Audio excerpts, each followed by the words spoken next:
Thank you very much. Thought we might have to have an auction there for seats, and all proceeds could go for development of super dev mode. So we're going to talk about Resty GWT today. I'm surprised to see such a packed house. I think there were only about 15 people in Mountain View that were interested in this, and but part of the problem, I think, was that Daniel Kirke was giving his singular presentation at the same time. So I'm not up against him today, yay. But even so, I'm a bit surprised to see the large turnout for this presentation because Resty GWT is not a new framework. It's actually a bit old at this point. And I thought it was really useful for my project. I have an app in production using this architecture that I'm going to show today.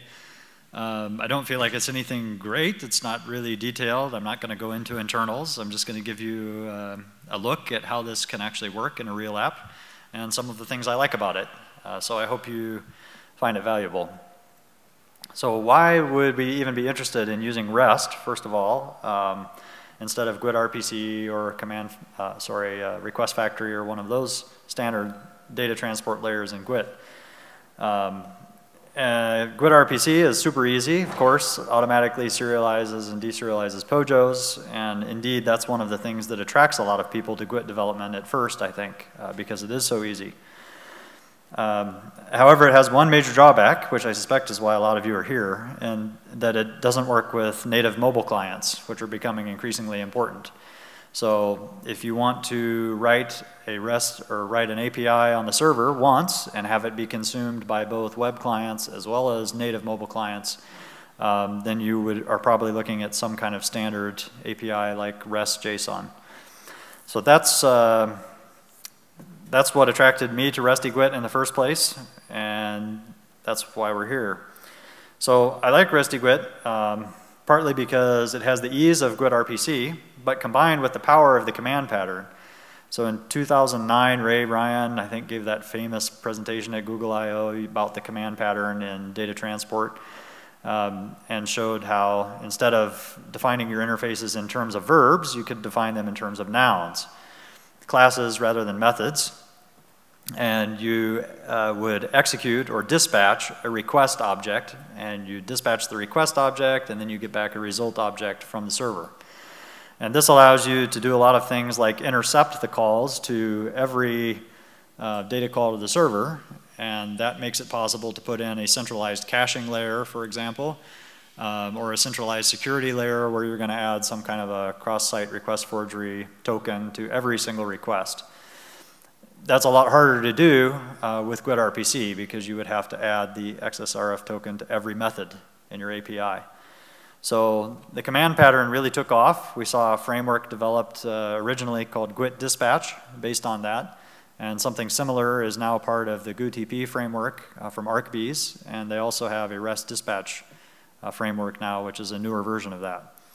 So command pattern is a good thing. I like the power of the command pattern, but I don't like the boilerplate that's required with it. Because what used to be a simple method definition now becomes two classes, the action and the result class for every command that you're going to send to the server. And that's a lot of extra code to write.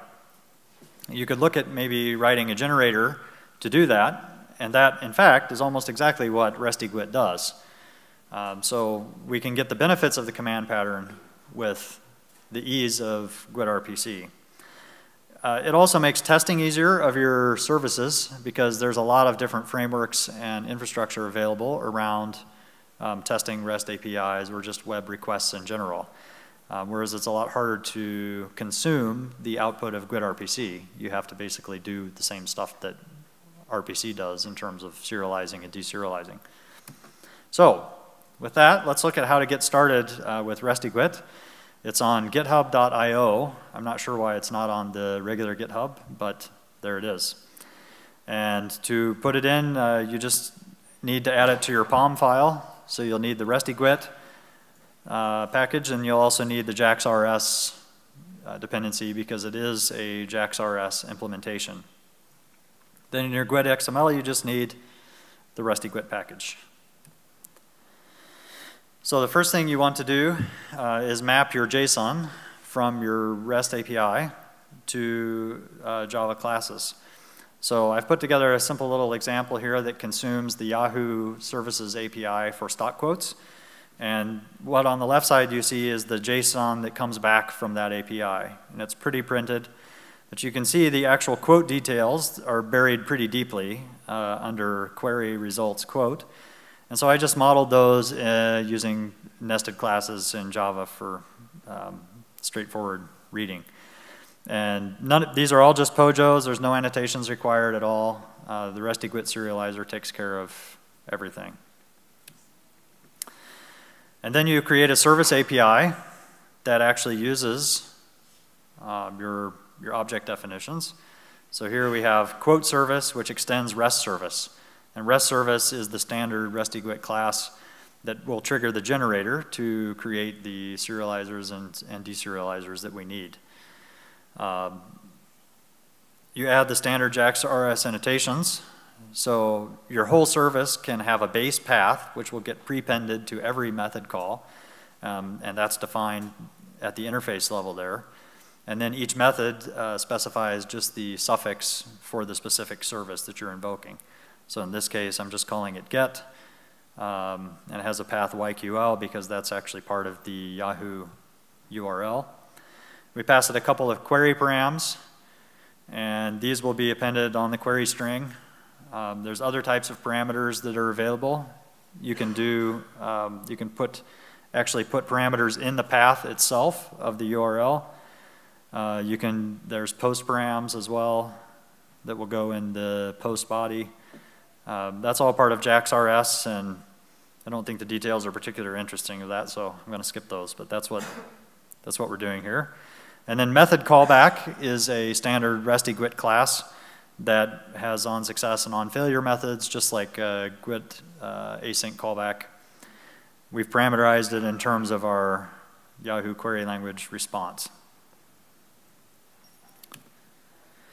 Now we need to invoke the service. So to do that, very similar to GWT RPC, you just GWT.create it, and then implement in this case it's implementing load method. That is actually coming from the Sencha demonstration that I'm about to do. But to make the service call, it's just like GWT RPC. You invoke your method, pass it the parameters, and pass it the callback, and implement your callback methods. It's really fairly straightforward. So this is coming from an example.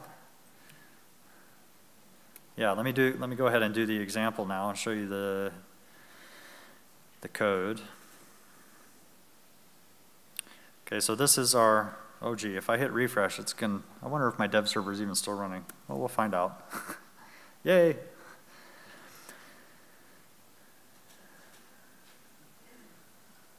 Okay, this is a simple little project using Sencha list view component, and when I click the load button, it's going to invoke this REST API and come back with stock quotes and present them in a table if the internet's still working and stuff like that.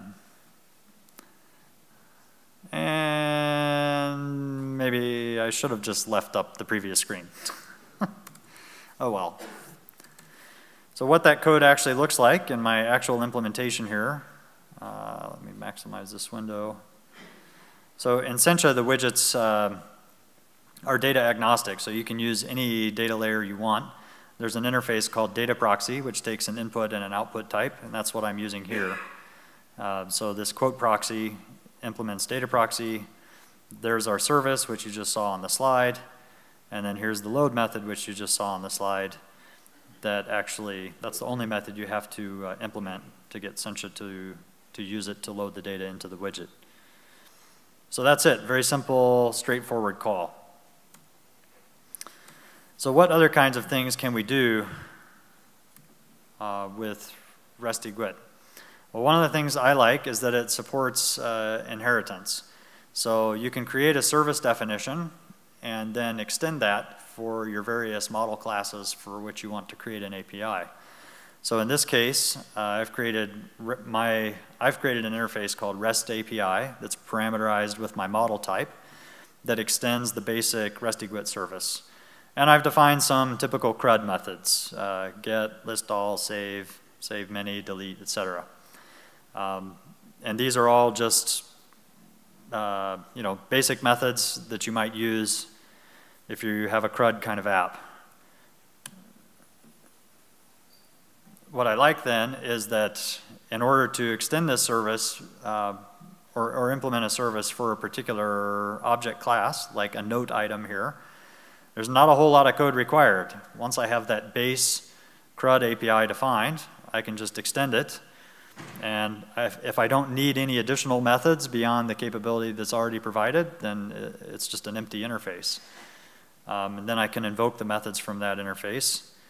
Like you see down here, we're calling service.save in the middle of our presenter's add note method, passing it an app callback and doing a bunch of other stuff, firing events, etc.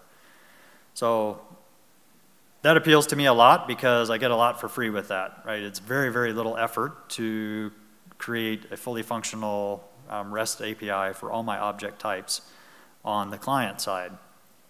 Now, obviously, I used to be more excited about CRUD type interfaces than I am now because I've realized that most real-world apps actually don't do a lot of single create, read, update, delete operations on individual objects. Sometimes they do, and that's actually what REST is all about in the initial thought process.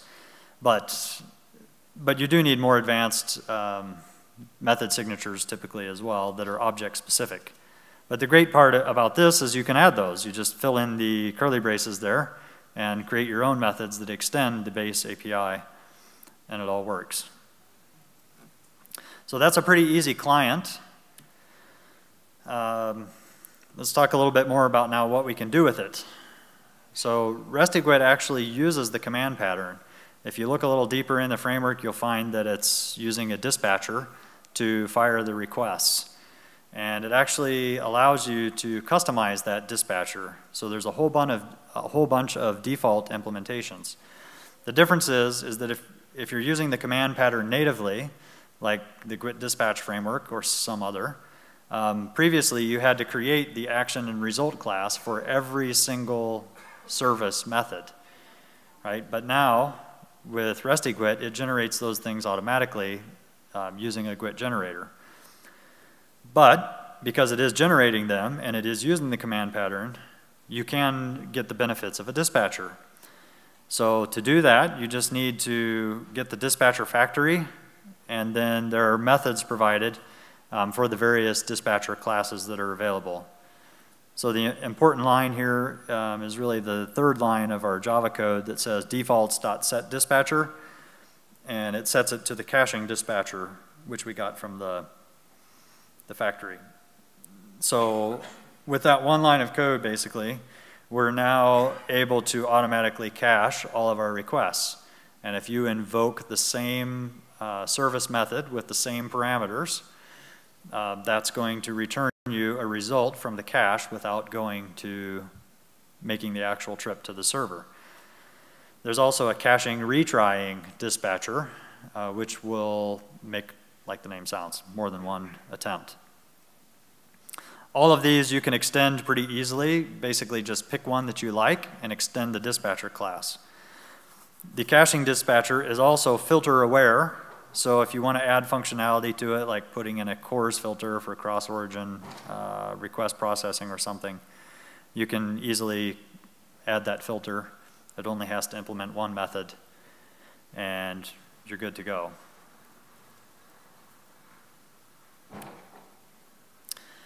Okay, so that's super easy, super powerful. Now let's look at the server side and how you can implement REST API easily there. So there's another framework called Jersey, which is it's part of Java EE now, implements JAX-RS for the server, and very similar concepts. So we use the JAX-RS notations.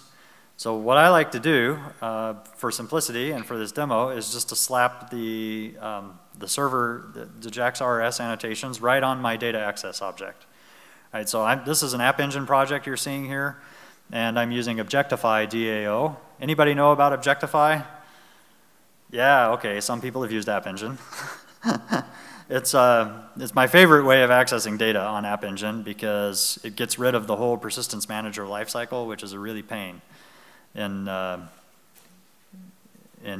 JDO as implemented on App Engine. And it's a force fit because App Engine, you can make a call for data immediately and you don't need to worry about the persistent. I mean, it's basically, data store is like the world's largest hash map, right? So you can just get and put objects to the data store. Why do you need to have a persistence manager lifecycle? Anyway, that's a long story, but that's why I use Objectify. It's very tight. So it's a simple, really lightweight ORM for App Engine. And it has a base class. Actually, it used to be part of the framework. Now it's not, but I still have my own implementation of an Objectify DAO that basically just has CRUD methods for deleting an object, finding it by ID, getting a list of all the objects, etc., by type. So this service here extends REST service DAO. So what's that? Let's actually take a look. I think that might be in another project. Yes.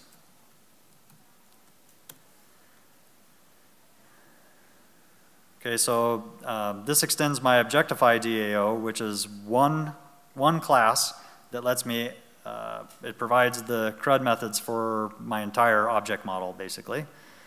And now I have REST service DAO extending that. And all I've done is add one annotation, the JAX-R annotation, that says it produces JSON. And then, let's take a look at Objectify DAO as well.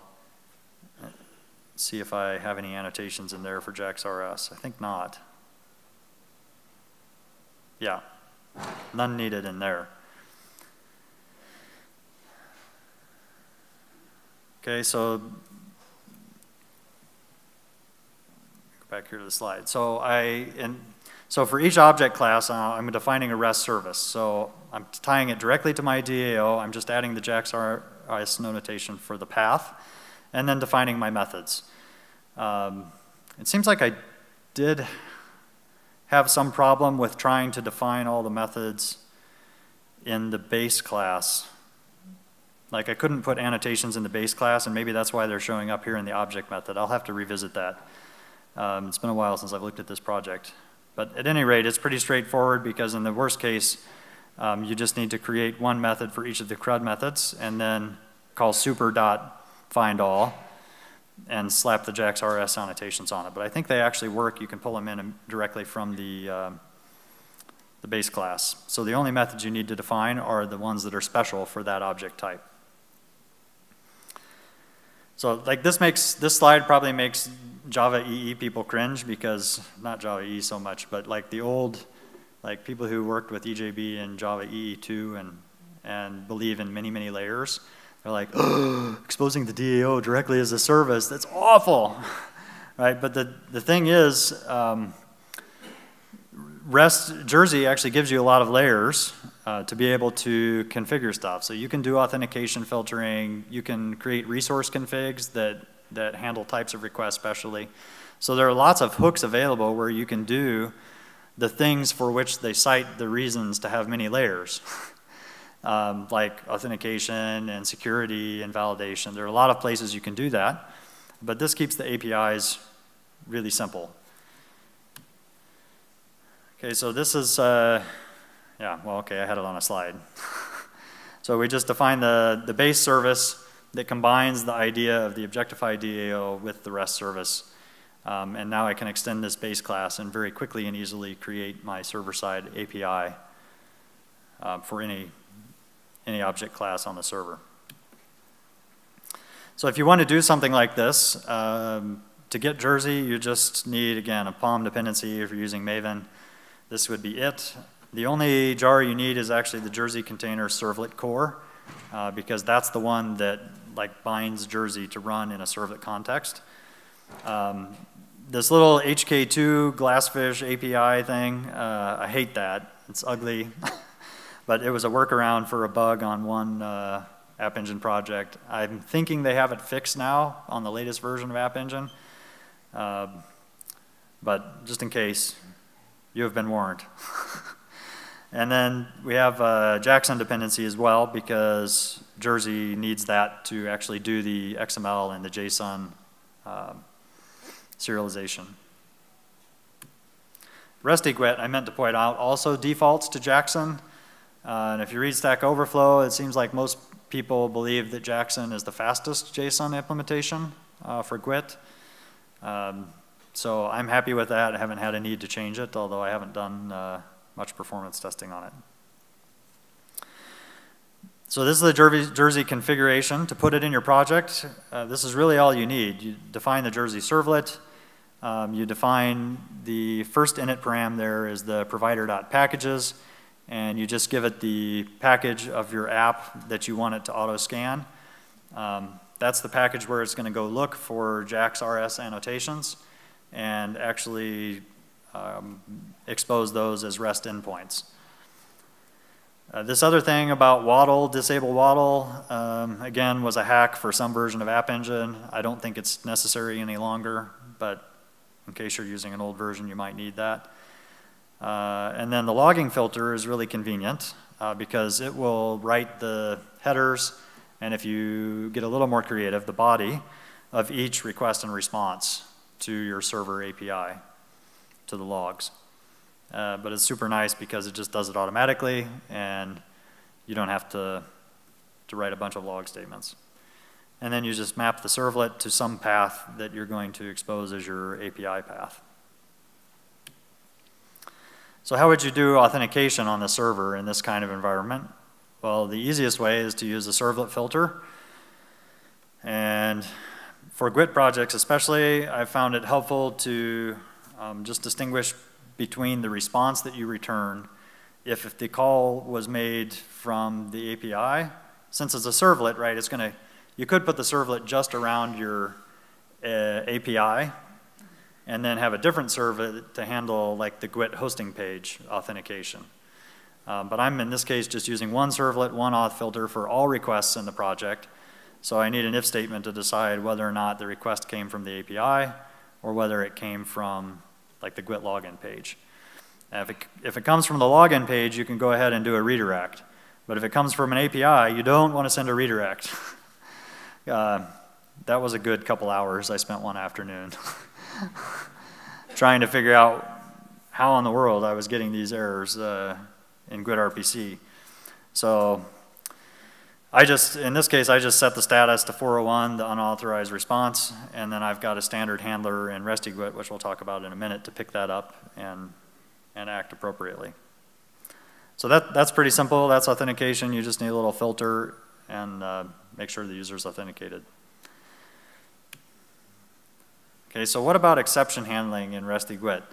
This is, I think, unfortunately, the weakest aspect of the framework. So with GWT RPC, it was really, really convenient to be able to throw an exception on the server and have it serialized on the client. So you could actually use it as an exception and see the stack trace and all that. But with Resty GWT, it's not quite so nice. It's not actually exposed as an object on the client. So if there is an exception on the server, you could serialize it and send it back. That's not the problem. The problem is that in the Resty GWT lifecycle on the client, it does not attempt to deserialize anything unless status is 200 OK. So if you throw an exception on the server, you really don't want to throw status 200 OK. You'd really like to throw the appropriate HTTP status code, 401 or 500 or something, to show that there was a problem. So what I've done is I've just implemented a standard application callback in my client, and I just look for the exception message, basically, because it can send the text. So here you're seeing if 401 is the status code, then go ahead and replace the window with whatever our login page was. Otherwise, I'm using 500 and overloading its meaning here to look for the user not registered exception. And if that's the message, then we direct them to the login page or sign up page, I guess. So It's not as cool as some other frameworks out there, but that's just due to the life cycle that Resty GWT currently has. And it's not terrible. I can live with it. So this class, yeah, is instead of using the method callback directly, which is part of the Resty GWT API, I frequently wrap it with my own application callback class, and you're probably already doing this in your GWT your GWT RPC applications, so that I handle failure, the onFailure method, in a standard way across all calls. And that way I only have to implement the handle success method in each invocation of a Resty GWT call. And I'm using a little technique here which I first saw in GWT dispatch and GWT presenter frameworks. They had the notion of a display interface which had just two methods, start processing and stop processing. And what you would do is let your view implement the display interface, and you would use those methods to, say, turn on an animation loading GIF and then turn it off. And so rather than having to do that, code that separately for each service call that you make, you can just let all your views implement this display interface, and then make it part of your application callback class like this, so that when you actually fire the request, it would call the display.startProcessing method. That would turn on your GIF. And then when the callback comes back, you call display.stopProcessing and it turns it off. So it's a nice little technique to simplify and shrink your code even further. So a few of the finer points. I must be talking way too fast. I'm running way ahead of schedule. So Resty GWT, the default out-of-the-box thing that happens is that you get JSON responses as your data type. If you want to just send and receive basic text strings and parse them yourself, you can do that, as well as XML. There is a direct API that's in the documentation that allows you to call methods like resource.get, resource.post, and those are more closely built on the GWT request builder. So you can do it that way as well and handle any data type you want. It's also possible to replace the default JSON decoders with your own. There's an annotation. You can specify that you can supply your own classes to do that. But I haven't had a need to do that. So I mentioned the caching retrying dispatcher, which is available. I think a very fine class. And I was a little bit surprised to, when I found Resty GWT and I was reading the Java docs actually for the caching dispatcher, because I was thinking, oh, if this is like that framework, it must have a dispatcher. Oh yeah, it does, great. I wonder if it has a caching dispatcher. Oh cool, it does. So I look in the dispatcher class and I'm reading the Java docs, and there's a link to a blog post that I did about 4 years ago that says, oh, thanks to David Chandler for this idea for the caching dispatcher. I'm like, cool, open source is working. It's working really well. So I actually didn't, I have a vague memory that maybe, you know, the guy who created Resty GWT sent me a note and told me about that, but actually it was the first time that I discovered it, so that was kind of fun. Model change event is another nice feature. The dispatcher can be configured to automatically fire these. So whenever your data changes and you're making a request, then it can fire these events on an event bus. You can listen for them, or actually annotate your, you can annotate your service as well to catch these events and thereby inform other parts of your infrastructure about data changes. And I think this might be useful, for example, if you have a master detail kind of table arrangement, and if the data changes in the master table, then you want to reload some joined table. You know, you could catch the model change event and fire a second request to reload the related data.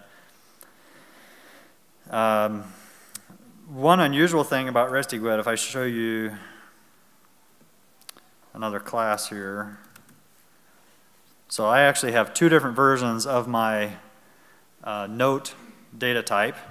One that is on the server. We'll look at that one first. So this one is an Objectify aware class. It has the @entity annotation on it.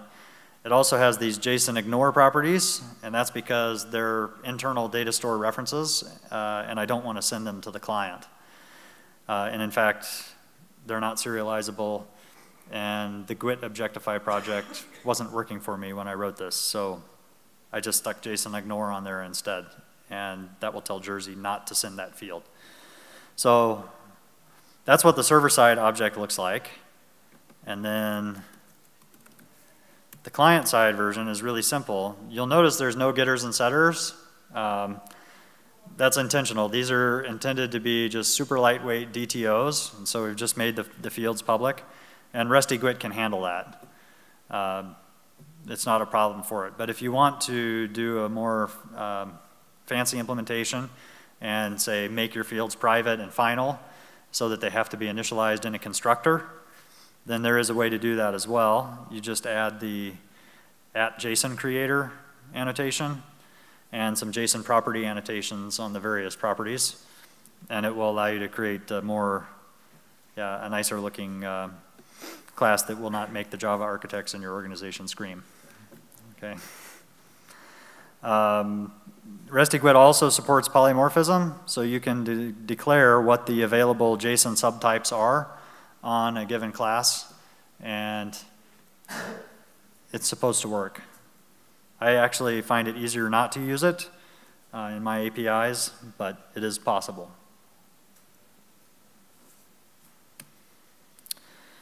Okay, so I flew through the slides, and there is the source for Resty GWT as well as the documentation on that github.io. I've created an open source project which does a lot of these things. It's all wired up. It's a Maven project that uses App Engine, Objectify, Jersey, Resty GWT, authentication filter. It's all there. So if you want to see like the complete plumbing for all that, you can check out that project. There's probably some, actually, there is some hacky stuff in there, especially around my authentication filter. I've got some static methods in there that I was using for testing that really should be done with dependency injection or something better, but I was in a hurry. So enjoy. Please do rate the session, and we have lots of time for questions. Thank you.